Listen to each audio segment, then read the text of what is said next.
most important issue that I find regarding the decision by the mayor not to allow an invocation moment, prayer moment at the 10th anniversary of the 9/11 tragedy.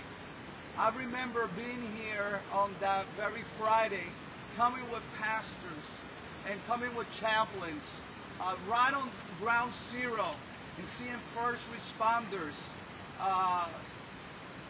really discouraged, disappointed. The recovery effort was not turning out the way it was supposed to be, but also seeing how when the clergy showed up and seeing the faith-based community arise and help the first responders. We know that the first person that was drawn out of the ashes was Father Michael Judge, a man with a vision, a man with a passion and compassion who went in knowing the dangers and ironically being the first one being pulled out of the rubble. We say today that prayer must be included. Prayer is what's gotten families through this tragedy. Many of these families are still grieving. I'm a licensed mental health counselor and also a college professor in the counseling field, and I could tell you that prayer helps.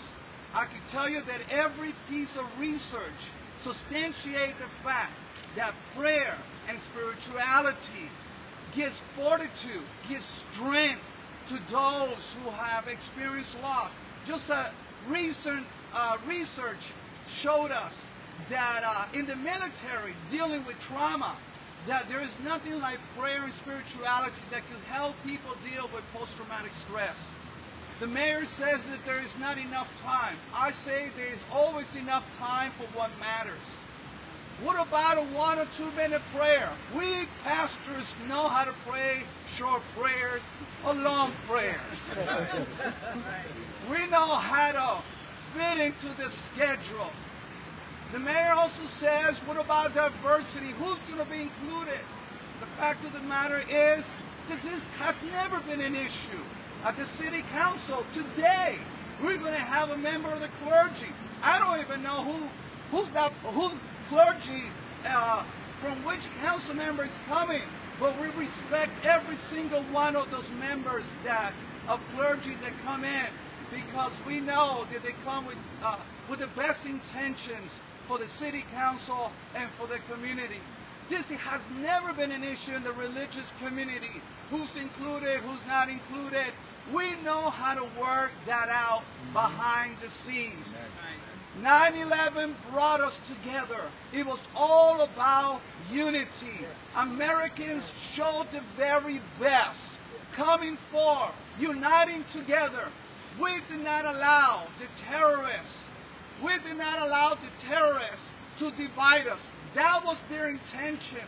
Not allowing prayer is sending the wrong message. And the message that we want to send forth is that we're standing together. Yes. We're here with people with different faith, different backgrounds, but yet we recognize the importance of providence, the importance of God, the importance that historically has been the pattern, has been the precedence in America. Right here in St. Paul's Church, George Washington will have 2-hour prayer meetings right after big events. We know that President James Madison called prayer in the time of tragedy and crisis as the great remedy. The fact is that we have historical precedent. What is taking place right now is really breaking off from the historical patterns that we had from year after year, where presidents, congressmen, senators, mayors have always included prayer. Imagine a memorial service without an invocation moment. What is a memorial service without prayer? Some would say, what about the atheists? Well, the American atheist said, Let the clergy pray. They're not even complaining.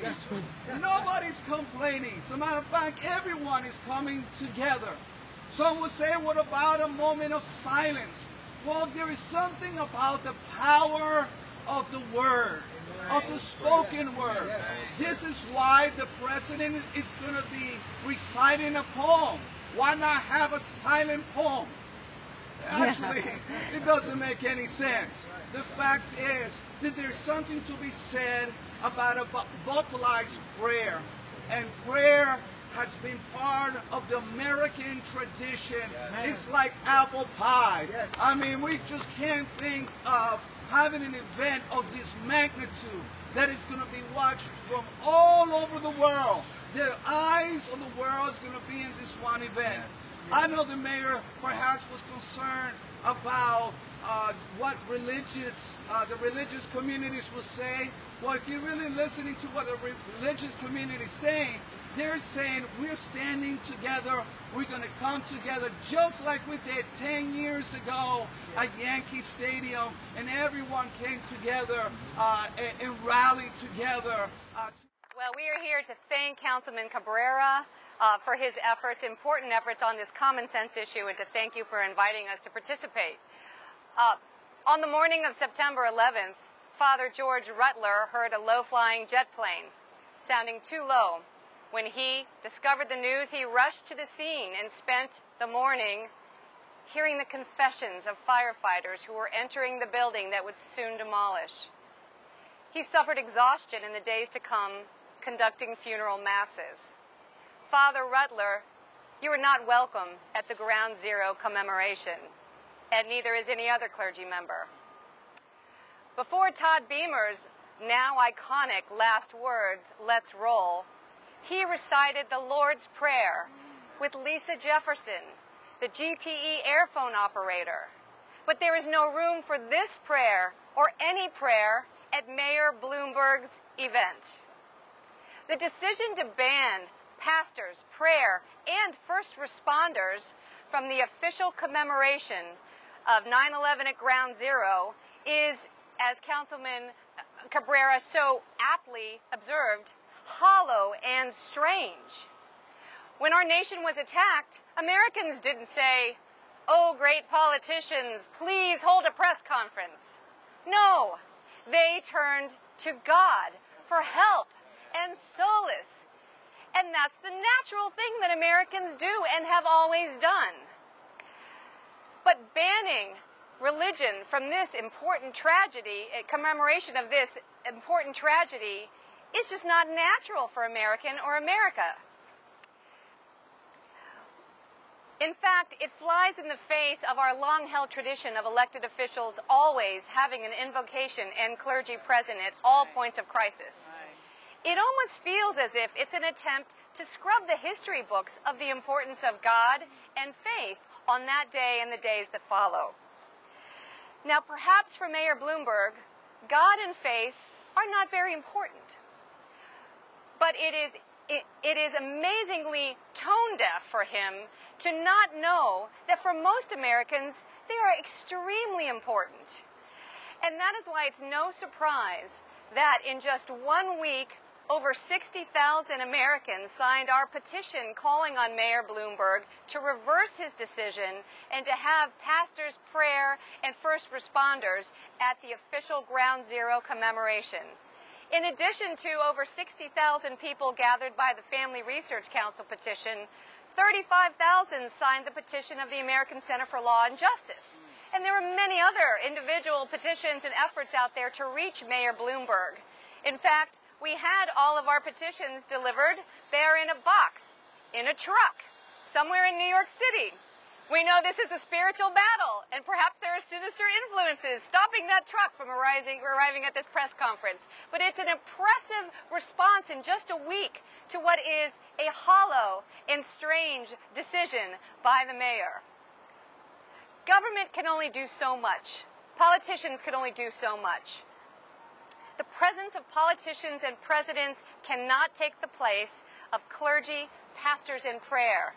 So please, Mr. Mayor, allow clergy and prayer at this most important ceremony. Thank you very much. Thank you.